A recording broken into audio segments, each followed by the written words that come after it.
So you're all very welcome. My name is Orla Delargy. I'm the coordinator of the Irish Forum on Natural Capital, which is one of the partners on this project, which is funded by the Department of Heritage and Department of Business. And thank you very much for joining in very uncertain times. I know the last couple of days have been tough for a lot of people in the country, so we really appreciate you taking some time this morning to join in. If you're new to this topic, you're very welcome. This is, you're exactly who we're running the webinar for. Just so that we're all on the same page, I wanted to give a definition of biodiversity. Biodiversity is the diversity of all species and ecosystems found on Earth. So it's not just kind of a diversity of animals and birds, but also plants and habitats. So grasslands, peatlands, woodlands, all of that, and the diversity of that. And the diversity of those things, we're dependent on that diversity for our survival. We depend on biodiversity for supplies of water, for food, natural fibers, fuels, building materials. And that's why we're here today. We want to understand what actions Irish businesses have taken and what more can be done. And excuse me, if you've been following the topic of biodiversity, you'll probably have seen a whole host of webinars, events, reports this year. I certainly have noticed just a phenomenal amount of activity, and you might be asking why. Well, this 2020 was billed as a kind of a super year for nature. And that's because there was due to be a huge meeting in China, a UN event. You might have heard of the Paris Agreement for Climate. This was the equivalent for biodiversity. That was due in November. It was postponed due to COVID, and it'll take place sometime next year. But one thing that wasn't cancelled was the EU biodiversity strategy, the new one to 2030, and that was launched in June. I'd encourage you to take a look. Some of the targets are really, really ambitious there, and it kind of sets the future direction of travel for the whole of the European Union. One thing that we won't cover in this webinar, I think, is the why. We're taking it as read that you understand there is a problem with biodiversity globally. We're in a biodiversity emergency as well as a climate emergency. If you want to learn more about the how and the why and what's happening globally to biodiversity, David Attenborough has a new documentary out on Netflix. I know he could explain it a lot better than I could. So today we're focusing on solutions. So maybe I'll pause there. Killian, if you can move on to the next slide, and I'll just take you through the agenda and let you know who we have speaking today. So firstly, we have Deirdre Lynn from Department of Housing, Local Government and Heritage, the newly named, and she'll take us through the rationale for this project. Her department, or MPWS, and Department of Business have made this project possible, and we're very grateful for their support. And then we'll hear from Craig, he's representing his consultancy Optimise. He'll talk us through the findings so far from this research. I say so far because we've been conducting interviews with businesses, but we also have this survey that's still open. So we have about 100 responses, but if you're a business listening and you haven't responded, please do. We'll share the link in the chat, and at the end, it really does only take 10 minutes. I've tested it. We've looked at the average times, and it does take 10 minutes. So yeah, so please take the time to do that. And then we'll hear an industry case study from SSE. This is a company that's quite advanced in their biodiversity practice, in their biodiversity journey, if you want to call it that. And Carmel is going to take us through some of the elements of that, and hopefully give those of you that are just starting out and not sure kind of what actions are possible on biodiversity, just give you some inspiration. And then we'll close with Killian, and Killian's going to take us through the questions and answers. So as I say, as the speakers are speaking, please feel free to type your question in the chat or save it to the end. He's going to keep an eye on the chat box and direct the questions to the speakers at the end. And just before I hand over to Deirdre, I just want to say a big thank you to Business and Community Ireland, who have been very generous in sharing their network of companies to drive this research forward. They've helped us with the event today, and they've been working in this space for the last 6 years. They've produced a biodiversity framework for business. They have a learning network, and they have a biodiversity handbook for business. So I'd encourage you all to check them out. And yeah, thanks again for all your help, Killian. So I'll pass over to Deirdre now, and yeah, yeah, I think you can move to the next slide. Thank you. Thank you. Can you hear me, Orla? Yep, can. Great. Thank you and good morning, everybody. It's great to see you all here, and I hope everybody is well. My name is Deirdre Lynn, and I'm a scientific officer in the National Parks and Wildlife Service. I'm going to read from some notes because I struggle to be spontaneous still in these forums. As Orla has touched on already, we seem to be bombarded by headlines from reports that are documenting biodiversity loss. And the World Economic Forum has even ranked biodiversity loss and ecosystem collapse as one of the top 5 risks for the coming 10 years in terms of likelihood and social and economic impact. Now, I've spent a large part of my career documenting habitat degradation at a national level. So as you can imagine, that can be quite demoralizing. Luckily, I'm also involved in policy formulation to try and address the impacts facing biodiversity. The conservation sector does engage extensively across government, particularly with the agriculture, forestry and fishery policy areas.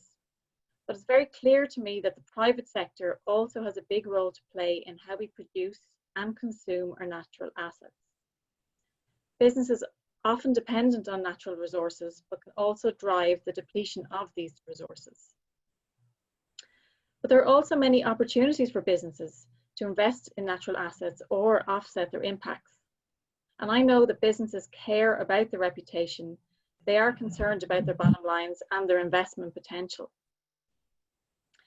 Last week, you may have heard or been aware that there was a biodiversity summit for the heads of state that was held at the United Nations General Assembly.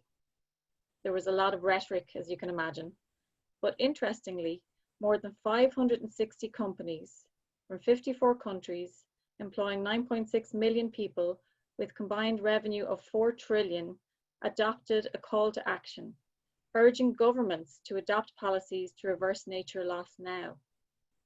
So businesses recognize that there will be no business on a dead planet.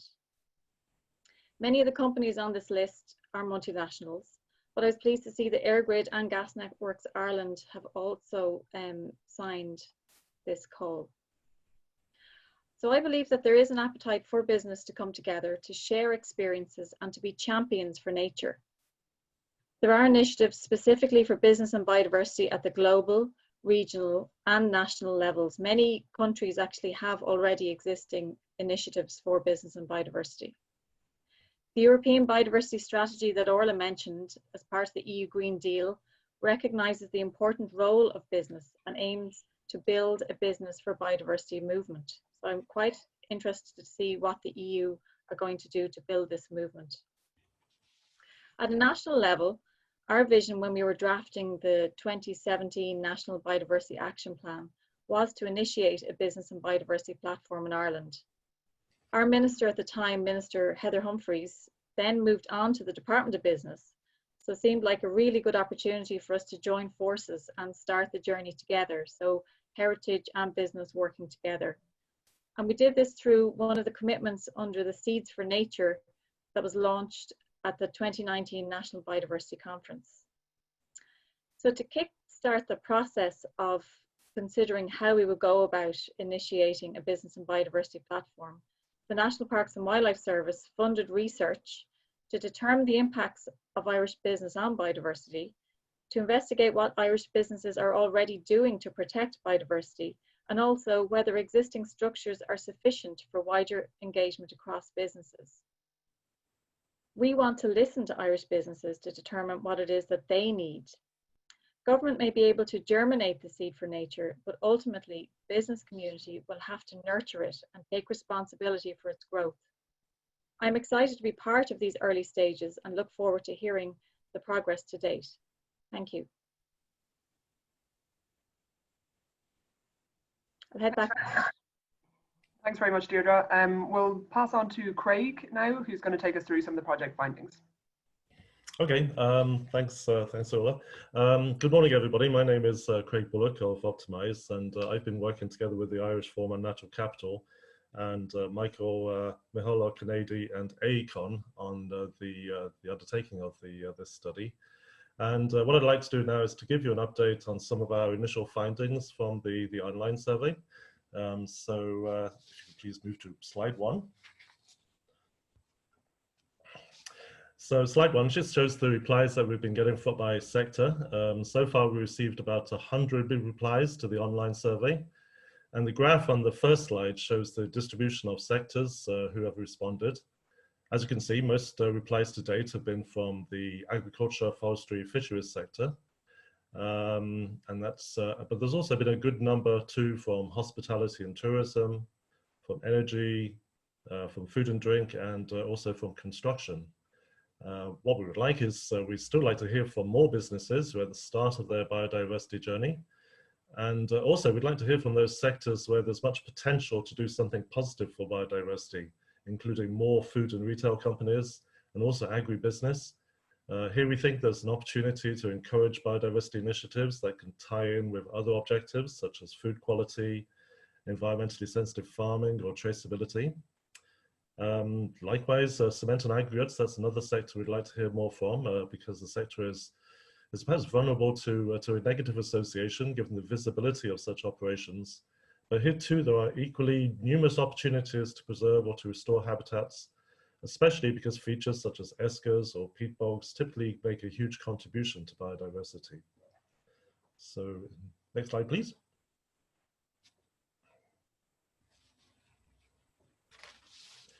So in slide 2, that shows companies' perceptions of their dependence on natural products. And in this slide, you can see from the pie chart that many companies acknowledged a dependency on what we call natural capital. In the hospitality sector, for example, this includes the Irish landscape. That's the dark blue segment of the pie. I'm just checking if that's still the case, which is of huge importance to tourism and outdoor recreation. So that sector depends very much on that particular aspect of natural capital. For other companies, water quality, that's the tanned brown slice here, or agricultural commodities, the bright green slice in the background there, they're also acknowledged to be very important to companies' bottom line, essentially. However, we do have a suspicion that many businesses might underestimate their dependence on the functional contribution of biodiversity. Now, what do I mean by that? Well, for example, we can manage water quality using treatment plants. But fundamentally, water quality depends on the environmental characteristics of the catchment from which the water is supplied, and on a functioning aquatic ecosystem, which can assimilate many of the pollutants that find their way into watercourses. And these are examples of what we call ecosystem services. Similarly, agriculture and forestry, they depend on ecosystem services such as soil fertility, including the contribution that earthworms, beetles, or microbes make to breaking down and recycling dead vegetation. Fisheries, meanwhile, would be a sector that is entirely dependent on a catch of wild species, or in the case of agriculture, on a functioning marine system. So you can see there that there's a great deal of dependencies. Ultimately, all businesses depend on biodiversity, but some businesses especially have a very strong link with the condition of biodiversity. So you can move on to the slide 3, please. Now this slide shows what businesses themselves perceive to be the environmental risks. Now the first graph, that shows that a high risk was perceived to be attributed to interruptions to supply chains, but also to floods, storms, and climate change. In fact, the risks on the right-hand side of this graph are all related to climate change, while on the left-hand side you have risks including the supply chain interruptions, polluted water, soils erosion, and pests, in which a functioning ecosystem can mitigate those risks. Indeed, natural ecosystems can do much to mitigate climate change risk too. Soakaways, integrated constructed wetlands, coastal salt marsh or dunes, they can all be used to reduce the threat from floods, storms, or sea level rise. And these ecosystems can in fact be installed or restored to provide what we call nature-based solutions. Now the second graph on this slide, that shows how these risks were perceived by different sectors. Now, this one is a little bit more tricky to interpret because there's lots of different colors there. But polluted water, for example, that's the green section there, which has got something of an arrow next to it. That was perceived as being a high risk in the chemical and pharmaceutical sector. Whereas interruptions to the supply chain, the brown section in each of those columns, that's felt to be very much significant in the food and the retail sector. So you can see from that, you can see just from the different columns there, how different sectors perceived their vulnerability to any aspects, any changes in the condition of biodiversity. So if we move on to slide 4. Now, slide 4 shows the actions that businesses have taken on biodiversity. And a high proportion of businesses have responded to the survey, have either taken some actions on biodiversity or have well-developed actions. Now, the lower graph shows that though most of these actions are probably most advanced in the mining sector, but they're also quite advanced in the hospitality, tourism, energy, construction, and cement aggregate sectors as well. So there's quite a lot going on in different sectors in terms of companies taking actions on biodiversity. Now, of course, in a survey of this nature, there's some self-selection bias, and that's inevitable, because we'd expect that a lot of companies who would be responding in the first instance would be the ones who've already done something quite positive on biodiversity. So we wouldn't expect these proportions to be typical of all businesses, but certainly this is really what we see as the objective. This is where we would like to see companies going in terms of developing different actions for biodiversity. So move on to slide 5, and that'll show what actions businesses have so far undertaken on biodiversity. This slide is quite interesting because it shows that on-site actions that businesses have taken either on a premises site or on the land holding that they might, the entire land holding that they have. It shows the proportion that are being considered, which are underway or which are complete. Now, quite a few companies haven't taken any actions on site, and for others, on-site actions are not applicable. They simply may not have the space. But looking at the types of actions here, there's a good number of businesses that have either restored or created habitats on site or on their wider land holdings. There's quite a number that have signed up to the All-Island Pollinator Plan, planting bee-friendly shrubs or wildflowers. And often the incentive for taking these actions has been to engage employees. A lot of the employees have an interest in wildlife, etc. So they're quite keen to get involved and to actually do things on a particular site of land that might be available. So it's been a good way to actually engage employees. It's also been a good way to engage local communities a lot of the time. And this can be seen as being good PR. There's nothing wrong with that. And it's also it's often part of the company's corporate social responsibility. However, there are a few examples where the on-site actions have been more functional by installing the nature-based solutions that I mentioned earlier. For example, to reduce pollution through the installation of wetlands, to absorb runoff or grey water from the site, or to capture carbon dioxide for the planting of trees. A lot of companies have become quite involved in the planting of trees, and that obviously has aesthetic benefits, has wildlife benefits, but it also helps to capture carbon dioxide. So I'll come back to that point in a later slide. Now, slide 6. Now, there's other biodiversities and actions and strategies that companies have undertaken. These tend to be the more sort of strategic ones. Quite a number of some companies have applied other biodiversity actions. Again, you can see these in the graph. They include reviews of the company's supply chain to make sure that suppliers are not having adverse impacts on the environment. It might be examining the company's environmental footprint to see if the business itself is directly impacting on the environment or biodiversity. It might be addressing the UN Sustainable Development Goals, and these include social, health, education, and governance objectives, amongst others, but also objectives to protect the terrestrial and the marine environment. A lot of these things find their way into a sort of corporate environmental strategy. Some other companies have chosen to produce environmentally friendly or organic products. Some companies have chosen to offset their carbon emissions. That can include the use of voluntary certified offsets through the planting of trees or the restoration of peat bog to sequester carbon from the atmosphere. And that also simultaneously provides a benefit to biodiversity. So there's different synergy there. Some companies have ceased their use of pesticides or other chemicals which might be harmful to either public health or to biodiversity. And quite a number have also reduced their use of water as well. So moving on to slide 7. We asked companies what the drivers were for them to consider biodiversity. And the left-hand graph shows that company or corporate values is perceived to be the main driver for companies undertaking these actions. But often there's also a positive contribution to a business's reputation by being seen to take these actions.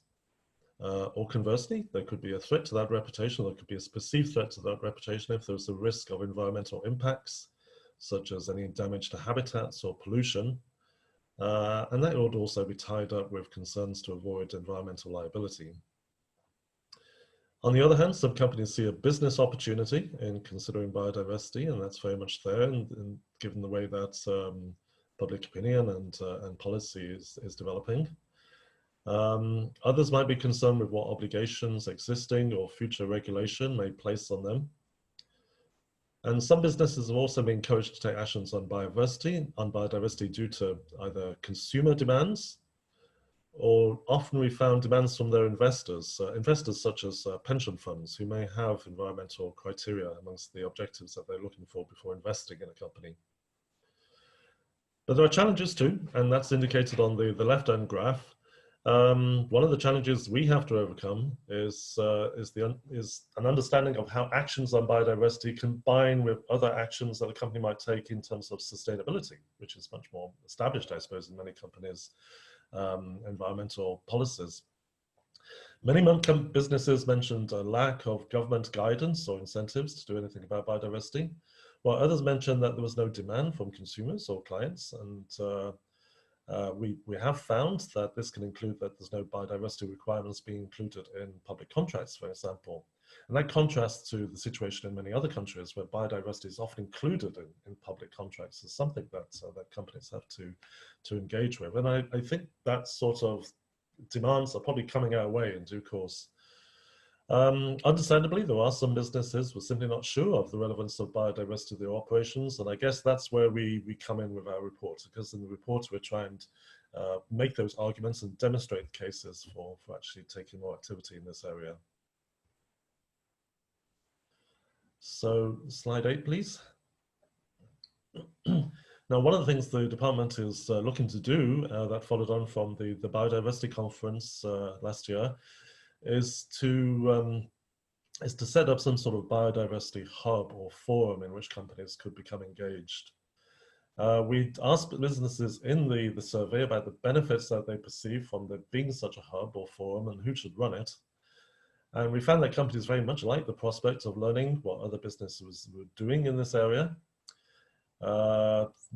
Many envisaged that there was a networking opportunity from becoming engaged, including networking with potential customers as well. Some preferred that such a forum would be business-led, while others preferred that it should be a government or an independent body. Haven't broken down the figures for that yet, but I will do in the course of this, the analysis that we're doing. Many companies wanted advice from government on how to address biodiversity, as well as information on reporting obligations or possible future policy, including EU policy. But they're also looking for integrated advice rather than a range of potentially conflict advice from different government departments. So the hub will hopefully be successful in bringing together a common advisory message on how we should progress in this area. There was also some desire for advice on carbon offsetting, including possibly future obligatory measures, but also voluntary measures such as investment in forests or peatland restoration, which would look good on a company's environmental balance sheet and would help them to receive international sustainability accreditation in many cases. Just say there's also, I haven't mentioned in the slide, but there's also opportunities for companies to get engaged in biodiversity offsetting as well, where, for instance, there's an inevitable loss of some element of biodiversity, perhaps because of the construction of a new residential development, and there's opportunities to create new biodiversity, offset those impacts elsewhere on another site. That's a strategy which has already been taken in many planning applications in the UK. Finally, there was some benefit, companies perceived there was some benefit from learning more about the potential to attract so-called green investment as well. There's a huge amount of potential green investment out there at the moment. And we're not making, generally, government or businesses are probably not making enough use of what opportunities there are in that regard. So just move on the final slide then, slide 9. Slide 9 kind of shows where we are. So it's the status, best practice and guidance for the future. Over the next week or so, we will continue to analyze the survey data further. Hopefully there'll be a few more returns that we can use as well to bolster that database. We'll also be conducting more interviews with companies, and we're be very pleased to hear from any companies who might wish to be interviewed or what might want to, who think they might be a good potential case study to include in the final report. So the online survey is still open, and we'd be very grateful if anyone can send in more completed questionnaires. That would be great. We'll then get on with completing the final report for the project. Can't prejudge what it might say at this stage, but we will certainly be explaining the benefits to businesses of engaging with biodiversity and how this could be done. We would likely recommend various steps which businesses can take. That can certainly begin with the biodiversity framework for business that was prepared by business in the community island, and which I think sets out a very good strategy, three-tier strategy by which companies can actually address what they're doing now, what they could be doing in relation to biodiversity. And that will also show how, and the report will also show how this can be advanced through other approaches such as corporate biodiversity strategies, natural capital accounting, which one or two companies have already initiated in Ireland, and through the use of biodiversity action plans, which could be for actions on site or could be actions across the whole company. So we'll also describe various actions, direct actions that businesses can take, beginning with simple mapping of habitats on site. So that's all to come. So we'll be down to that in the next couple of weeks, and hopefully we'll have a report finished sometime at the beginning of next month. I'll now pass over to Carmel Brennan. Carmel Brennan is the environmental advisor at SSE. And I think she has some very good practical examples for companies. Thanks, Craig. I just want to say thanks to the forum and business in the community for inviting us here at the company to give an overview of what we're doing. My name is Carmel Brennan. I'm environmental advisor, as Craig has said, with SSE Renewables. Today I'm going to give an overview just of how SSE has incorporated biodiversity into its overall business strategy and into its environmental strategy in terms of its policy, practice, what we do out in our sites, and in terms of the people as well. So next slide, please. So I'm going to start by looking at the policy side of it, because often policy is a piece of paper that's stuck up on a wall somewhere, and we often don't really take consideration of it, but we forget how much it actually drives our business. So whether you're in the business sector, an NGO, local, central government, policy really does dictate our goals. It determines the direction of the business, and it often sets the tone and specifically the targets for that business. So just to give you a quick overview, SSE is an energy company. I'm aware that people there, a lot of people might know who we are. So we operate in both the UK and Ireland, and are probably one of the biggest energy companies in those jurisdictions. It's a very wide-ranging business. So When I say it's an energy company, it's involved in all aspects of energy. So I'm in SSE Renewables, which is onshore and offshore wind, but it also incorporates hydro, thermal, transmission, distribution, and a retail arm. Many of you will probably be familiar with SSE Electricity, which is the retail branch in Ireland. So our key business is energy, and the emphasis now is on supporting a transition to a low carbon economy, both in Ireland and in the UK. So SSE in 2019, they aligned their business strategy with 4 of the sustainable development goals, the ones that are probably most material to the core business function of providing energy. So targets are specifically set now for the business for 2030. These relate to climate change, to cut our carbon intensity by 50% by 2030. So that's across all the business units. Industry, innovation and infrastructure, the target there is to facilitate and accommodate 10 million electric vehicles across the areas that we're working. Affordable and clean energy, so triple renewable energy output by 2030. I think it's worth saying that in Scotland, for example, they have a target of 70% renewables and they've already met it. In Ireland, we're at the stage where I think we're about 35%, pushing 40% renewables on the grid. So our target is 70%, so there's still quite a way to go on that. And the other one is decent work and economic growth, championing fair tax and living wage. So that basically comes down to paying the appropriate tax in the jurisdiction that you work, pay a fair tax and pay a living wage to your staff. So sitting beneath that then is the environmental strategy itself. And this applies across all the business units.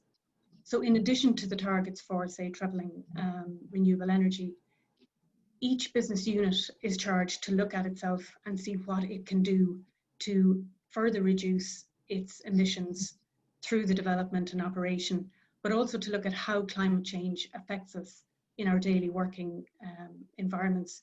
So be it hydro or renewable energy, hydro or wind, we're very dependent on the natural environment. We work in mostly upland areas, so we have an impact in those locations. So it's a key part of our strategy.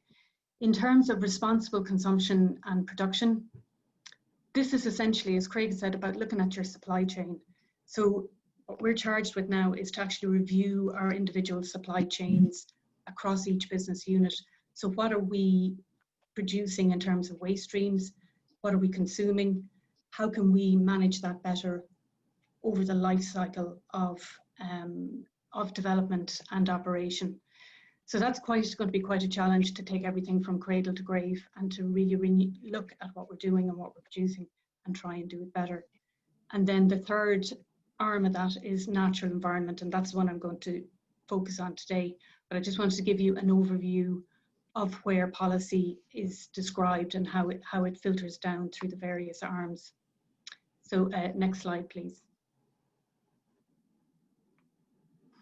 So in terms of the natural environment, basically, I think there's an old saying that it's mostly applied to business. I think that if you can't manage what you don't measure, and I think it applies equally to the natural environment in which we're working as well.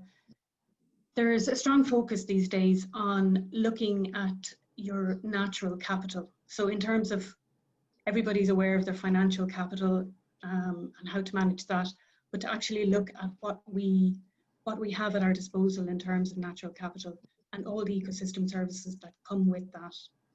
So SSE is looking at a process of developing a methodology across the number of business units where we can assess what the natural capital is of the sites that we work in and how we can contribute to biodiversity net gain in the years going forward.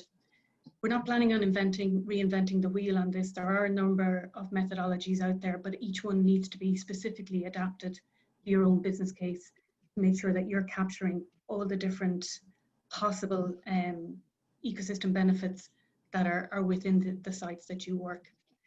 Again, this is aligned to the SDGs policies as well, the SDGs goals. So it takes in the idea of life on earth and life on land and life in water. And we've created a set of targets as well to try and help us achieve real material benefits across the business units over the lifetime of the wind farm or the hydro asset. So I think that it's worth saying that there's a lot of opportunities and challenges particular to each jurisdiction that we work in, be it Scotland or Ireland. I think it's worth probably saying that some of the key differences are relating to the scale of the operations. In Scotland, they're very large scale. Ireland, they tend to be smaller developments. But in ownership is a very distinct thing as well, land ownership in both of those jurisdictions. So in Scotland, there tends to be one large scale owner, while in Ireland, we would have multiple landowners in the areas that we work. Next slide, please. So that's basically where we're trying to go. We're trying to come up with a natural capital assessment and biodiversity net gain on all our sites. But let's start with where we currently are, and going back to policy again. While our policies are going to become more detailed in terms of our targets for biodiversity net gain, currently we're still working off our older model to protect and restore habitats and to connect people with nature. So in view of this, the strategy that we currently employ is related to best practice. So on our wind farm sites, the strategy is to, in the first instance, try and avoid any impacts on important habitats. So this comes down through the design and through the construction phase of the development. Following that, it's about minimizing the impacts, and where you can't, it's about compensating for those impacts. So we undertake a number of things like following construction, hydro seeding in areas. You can see the truck that's moving across the site there. It uses, in a lot of cases, some local seed, but also nurse crop seeds to try and re-establish habitats, especially on banks that have been disturbed. We do an awful lot of drain blocking as well. A lot of wind farms now these days are being developed in commercial forestry areas. So there's quite a bit of forestry felling and blocking of the drains that are coming off those sites, and that's the one that's shown there. A lot of sites, some of the older sites don't have habitat management plans, but all of the new sites have habitat management plans, and they dictate an awful lot of the work that we do in the course of the operation of a wind farm site.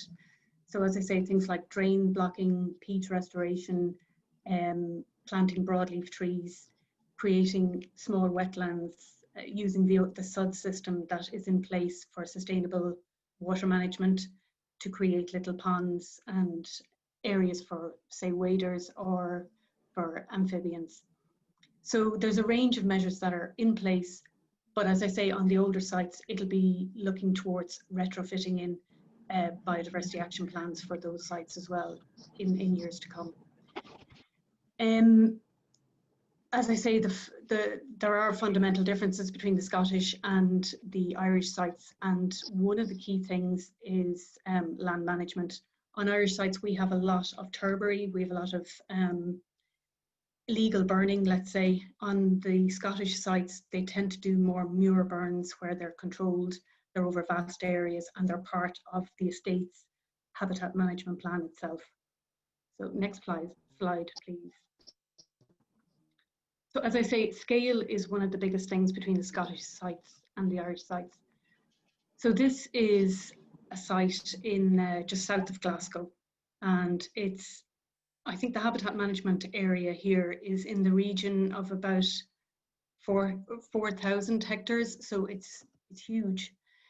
A lot of that area was conifer plantation, and there was vast areas of felled in the course of the development of the wind farm. What you're seeing there in the other picture is basically the restoration of the peatland.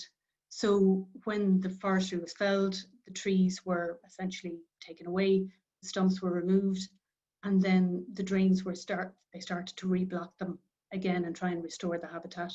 So it's a phenomenal exercise, and it takes quite a bit of time, quite a bit of money over a vast area, but it has huge biodiversity benefits at the end of it. Next slide, please. Two more examples from the Scottish jurisdiction, just to give an idea of what can be done. And both of these were tied into their planning conditions. So we have the Dunmaglass wind farm, where there was a golden eagle research project implemented there. And this was in conjunction with RSPB and Aberdeen University. So the eagles were satellite tagged, and they were monitored before and after construction. And it helped us learn an awful lot about the behavior of the eagle and how they managed near a wind farm, how they behaved. It's good to be able to say that the eagle population has expanded dramatically over the last few years there, and they are successfully avoiding the turbines. So that's a positive story on that front. I suppose nothing says Scotland like a Highland cow, so I'm happy to be able to put up this one here. This is another site, Gordon Bush, and again, it was tied into the planning conditions where it was to encourage crofting farming in the region. So it was done in conjunction with the estate owner there and with the local farmers. And there's two breeds of cattle were involved in this. There was the big Highland cow and the smaller Shetland, and they basically create poached areas which attract waders and just help restore the habitat there as well. Next slide, please. So that's basically just a flavour of some of the habitat management stuff that we do, but very quickly, I'm just going to go through things that you can do that involve more people, let's say. So we're currently collaborating with a couple of groups, iCraig through the university, UCC University College Cork, and the peat research group there on how to sustainably manage our peatland habitats and make sure that the mitigation that we put in place at construction is effective in the long run. So we're doing a review of some of our sites that we've done restoration works on there. Towards the latter half of this year, we're going to be collaborating with the group Nature Plus based in Trinity and IWEA and some other industry partners to look at how we're managing our wind farms for biodiversity, how we can monitor them better, how we can implement better biodiversity measures, and come up with a set of guidelines for more sustainable management. And the other picture there is of Galway Wind Park. We have included, in collaboration with Quailshire when it was been developed, a number of trails. So this helps get people out into nature as well and using the environment. Next slide, please.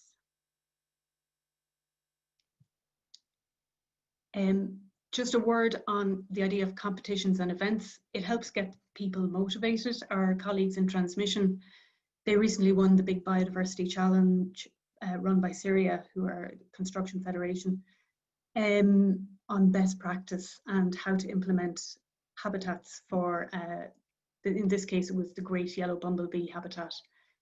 Like a lot of other companies, we're involved with the All Ireland Pollinator Plan too, and we have a couple of apiaries, and we support a number of beekeepers and implement some measures out on our own sites, such as banks where bees can live, basically. Next slide, please. The Community Fund is a very substantial fund that's run through SSE Electricity, and it basically helps communities in the region where we work and operate to do energy efficiency projects and to do more sustainable projects like biodiversity initiatives, green schools, sensory gardens, men's sheds. We've operated we've run a couple of walks on our wind farm sites as well and got the funds repurposed back into the communities again. Next slide, please. And finally, just coming up near the end here, the sponsorship and sustainable education projects that we're working on as well. So SSE Electricity is collaborating with Microsoft to put some energy efficiencies into a number of schools. One of them, Collinstown Park Community School. They've implemented, or they've put in a few solar panels on the roof, and then put the technology in the classroom where the kids can actually look and see how much they're saving and understand a bit more about climate change and about biodiversity as well. They've been out on some of the wind parks as well.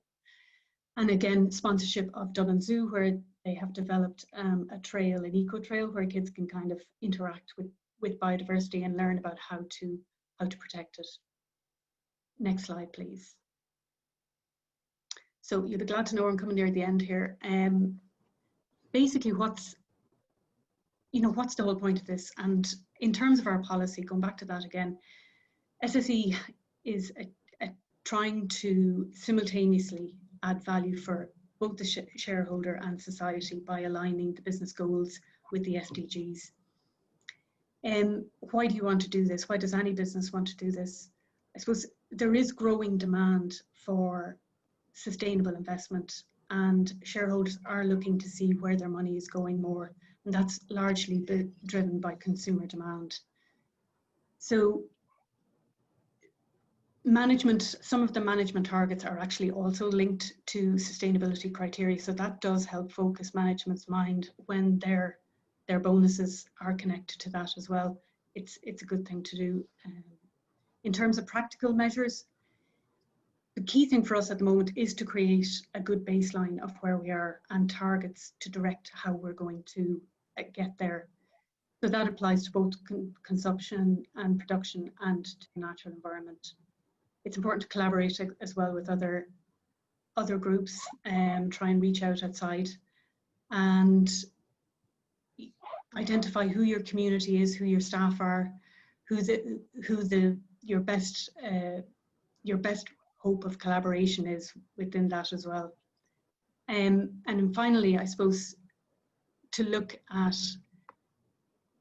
finding new ways of communicating, because it's not everybody in your business or in your customer base is going to be actually interested in biodiversity. So it's good to maybe look at how do you reach the person in procurement, how do you reach the guy on the digger, how do you actually get these people to interact with you and try and find new ways of communicating with them. So very quickly, the next slide. Basically, the key thing here is to try and combine the two elements of financial performance and sustainability. And that's not always an easy thing to achieve, but it is largely about working together and trying to find a way to do that. Next slide, please. So the key thing here is that that's really our sole reason to be here today. There is no one business or one individual or one nation that's going to be able to address the problems that we're facing today. So it is vitally important that we do collaborate and achieve our goals. Next slide, please. Your policy creates a vision, but it's very difficult to keep your eye on the ball in terms of there's an awful lot of pressure coming on sustainability agendas. So currently we're in the middle of a pandemic. We have Brexit coming down the line, and we are in a boom-bust cycle at the best of times. So it's important to try and keep our eye on the ball and achieve our vision, because ultimately, if we don't, next slide, please, it will come back and bite us in the end. So that's the tale at the end of the story, and thanks for your time. Appreciate it. I'll hand it back to Killian. Thank you very much, Carmel, for your presentation. And my name is Killian McMahon. I'm a Corporate Responsibility Advisor of Business in the Community Ireland, and I've been working on this project with Orla and Craig. So I've been keeping an eye on the questions that have been coming in. There was one question, it's from Christine in Gas Networks Ireland for you, Craig.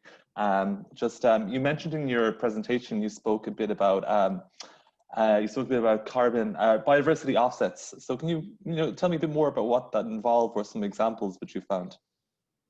Yeah, biodiversity offsets is something we haven't really engaged with in this country as yet, but it's very widespread throughout the world. And in the UK at the moment, they've taken a step further in that they're actually requiring that of many development and infrastructure projects, so that companies will offset any biodiversity impact they may have. I mean, a lot of impacts are, in a sense, unavoidable. You should, in the first instance, be trying to mitigate any impacts on biodiversity.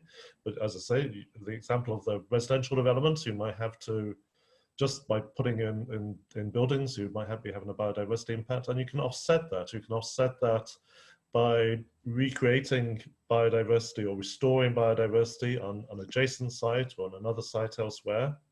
And there are mechanisms worldwide where these things can be formalized, where different businesses can get together through a sort of market mechanism to invest in offsets in different locations, in ideal locations. But at its simplest, it's simply offsetting any biodiversity impact that a company may unavoidably have with the restoration or creation of biodiversity on another site. Perfect. Thank you so much, Craig. And then I think this question might be going towards yourself and Orla. So just a general question, you're in the middle of this research and you'll be concluding it soon. Maybe you give the attendees a brief overview, or what are the next steps? Yeah, sure. Sorry, folks. Yeah, so we're due to finish it about the end of October. As you know, we have the survey open. We're just about at the end of our kind of in-depth interviews, which took the responses from the survey and kind of went a bit deeper. And we got a sense of the full biodiversity strategy of the company and what the challenges were and what they would want out of the potential hub. So what we're going to do is put all of that together along with our previous desk-based research and actually publish that report. So we're delighted that Deirdre Lynn from MPWS has agreed that the report should be public, so that all of these findings will be publicly available, and hopefully will kind of spark that conversation of what does Irish business need. And if you have any thoughts about what a platform should look like, and you didn't feel the survey captured that, or whatever it may be, please do get in touch with us. We'll put our emails in the chat. Perfect. That's great. Thanks, Orla. And another question here, Craig, you may be able to answer it. There's a lot of questions in the question box, but one question that kind of jumped out at me there is, did you ever, as part of the research, get in touch with like local enterprise offices and heritage officers, probably working with kind of smaller businesses? Did that ever come up as part of the research plan? We've done some surveys and interviews with local development companies, so that has been done. But we haven't done as much of that as we could do. I mean, that certainly is an avenue that we could explore in the latter part of the project. Certainly, I mean, we're very interested not just in the larger businesses, but in SMEs as well. And there's a lot that SMEs can do that may not be immediately obvious because they may have limited premises or whatever. But yes, we'll follow that up. Perfect. And there's another question here for Carmel that's got to do with, is SSC doing any research around airflow and pollinators? So I presume that's around to do with the wind turbines, so maybe we're in a position to answer that. Airflow and pollinators. No, actually, that's where, to be short about it, at the moment, no. I wasn't aware that there was issues with where we are with pollinators at the moment on the wind farm sites is there are large areas of heathland and heather-rich areas. So we have, we've been informally keeping our eye on it, and there is pretty good, we have quite a few pollinators around that, but I will take that away with me. I wasn't aware that there was research been ongoing about that in relation to the turbines specifically. Perfect, yeah. Just see if there's any more questions.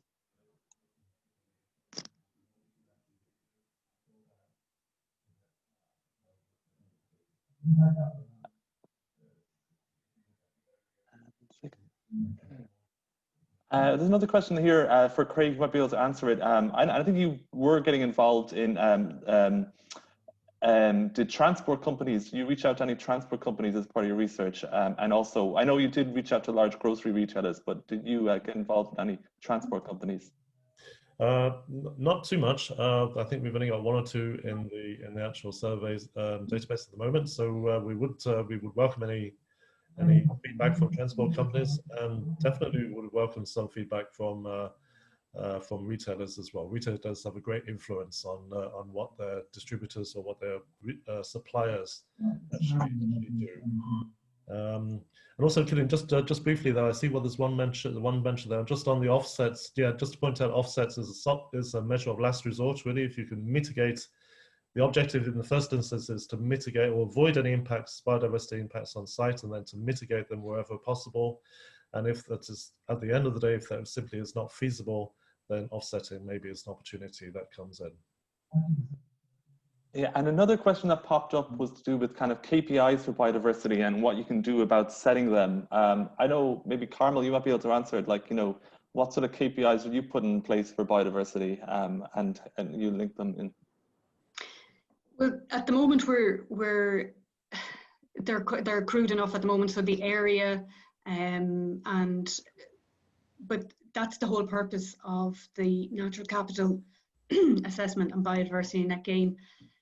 To get down to specifics on reaching targets, you have to have quantified it in the first place in terms of, so we can tell you the area, say, of blanket bog or heath in certain areas or grasslands, but I suppose in terms of trying to put that across all the ecosystem services and look at things like amenity and build in a number of other criteria there, like as the person was saying, like pollinators across all the different groups and the habitats. If we could get it to that stage and be able to quantify before and after, that's the key goal. At the moment, as I say, it's pretty crude. What had you before? What did you lose? What did you reinstate? And how did that divide up between habitats? We can tell you that much, but it's trying to take it to the next level. Great, thanks, Carmel. And I might just hand it over there to Orla, because we're 1 minute to 11 if you want to finish out. Yeah, sure. Sorry for the cough, folks.